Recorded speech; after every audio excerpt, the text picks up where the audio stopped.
The College of Eloquence Bard is a silver-tongued beast of being able to convince people to think the way they want them to think. Today I'm going to go through all their features with a fine-tooth comb and break down my thoughts on each of them. But before talking about these features, I want to say that bards are a strong enough class that you can choose any subclass you want and you're going to be plenty powerful for your game. So make sure you're choosing your subclass based on what makes you happy and is fun to play as opposed to just trying to min-max. That's just a suggestion, of course, live your life the way you want. At level 3, we're going to pick up two different features. The first one is Silver Tongue. Starting at 3rd level, you are a master at saying the right thing at the right time. When you make a Charisma Persuasion or Charisma Deception check, you can treat a d20 roll of 9 or lower as a 10. This is absolutely insane. So good, so powerful, and it's crazy that we're getting this at 3rd level. This is very, very reminiscent of a Rogue's 11th level feature. And it's so good that I might actually consider it a little bit boring. You are so rarely going to fail your Persuasion or Deception checks.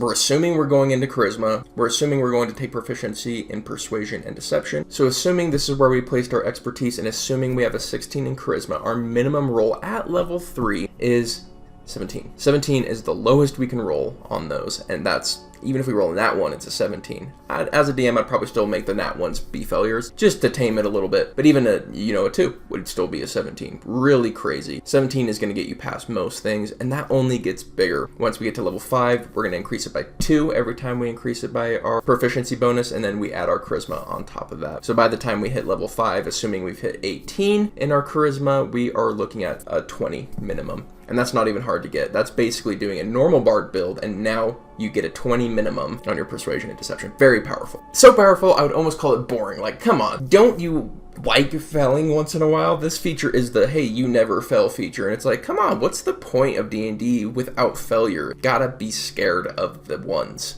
I don't know, that's just me though. Also at level 3, we pick up Unsettling Words. You can spin words laced with magic that unsettle a creature and cause it to doubt itself. As a bonus action, you can expend one of your Bardic Inspiration and choose one creature you can see within 60 feet of you. Roll the Bardic Inspiration die. The creature must subtract the number rolled from the next saving throw it makes before the start of your next turn. Here's the thing, is bards are basically debuffers a lot of the times. We aren't blasters. We spend a lot of our time debuffing or buffing. And this makes us do our job way better. For a Bardic Inspiration, giving them disadvantage on a save, potentially a massive save, Hypnotic Pattern, even Hold Person. There's a many massive saves here. This is going to be good from the time we get it to the time the game ends. We're going to be using this all the time. For the cost of a Bardic Inspiration, man, that's crazy. Bardic Inspirations, especially level 5, come back all the time. We can be giving disadvantage out often. Very powerful. So far, even at level 3, this is a very insane subclass. Level 6, we pick up Unfaltering Inspiration. Your inspiration words are so persuasive that others feel driven to succeed. When a creature adds one of your Bardic Inspiration dice to its ability check, attack roll, or saving throw, and the roll fails, the creature can keep the Bardic Inspiration die. Still going along with that, hey, we never really fail type theme that we're getting here. We give out our Bardic Inspiration, they might as well try and use it to make the save, even if it's 1 in 8 chance, because if they land it, great. If they don't, no punishment. It takes away the critical thinking that is required to be like, do I want to use this Bardic Inspiration here? And just kind of turns it into, yes, I do. I kind of sound bitchy about it, but at the end of the day, this is really good. This is really good stuff across the board. Also, at level 6, you gain the ability to make your speech intelligible to any creature. As an action, choose one of the creatures within 60 feet of you, up to the number equal to your charisma modifier, minimum of 1 creature. The chosen creatures can magically understand you, regardless of the language you speak, for 1 hour. Once you use this feature, you can't use it again until you finish a long rest, unless you expend a spell slot to use it again. So this is kind of nice, but it is limited in the fact that we don't understand them. So if we take Comprehend Languages and combine it with this, we essentially get Tongues. Comprehend Language is a ritual, Tongues is not. So being able to combine it is nice. This is definitely not crazy, this is definitely not game breaking. We've had plenty of those, so it's nice to have just a feature that's pretty cool.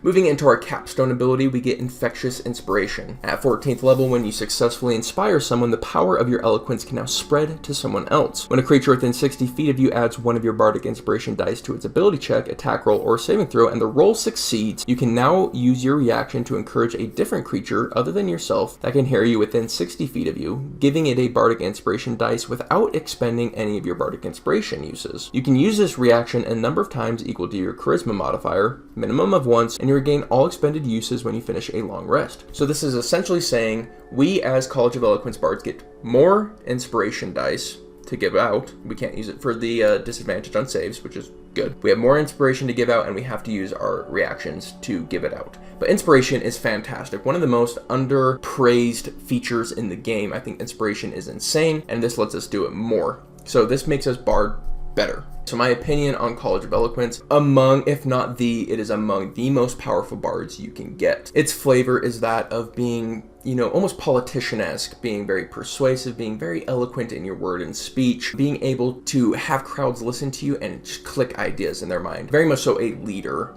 persona is kind of what I get from this flavor. And I think, that's pretty cool. There's a lot of stuff you can do with that. Very powerful subclass. As far as playstyle changes you will make by being a Bard of Eloquence, they are very few and far between. You're mostly just doing what bards do better. However, there are a couple things that we can change up as an Eloquence Bard. One is we can be far more focused on debuffing than we do on just kind of general buffing. Our debuffs are stronger than normal bards' debuffs because of our unsettling words. Very powerful feature. Also, we can be very open about being a face to the point where you got to be careful because we can do it so often, so consistently that I don't see any DM not eventually putting a check on your ability to just walk into any situation and you're getting 20, 20, 20, 20, 20, 20 or above on every one of your deception or persuasion checks. You can just walk through social situations like they're nothing. So be very bold about approaching social situations, but just remember that it could get old for everyone at the table, so you want to tame that yourself or they're going to tame it for you. That's my perception. As far as everything else, it really is just you give out your bardic inspiration anyways, and now they can just bounce around and never fail. Like if they do fail, they just get to keep it type thing. So that's really just giving away inspiration. It doesn't change your playstyle at all. So really,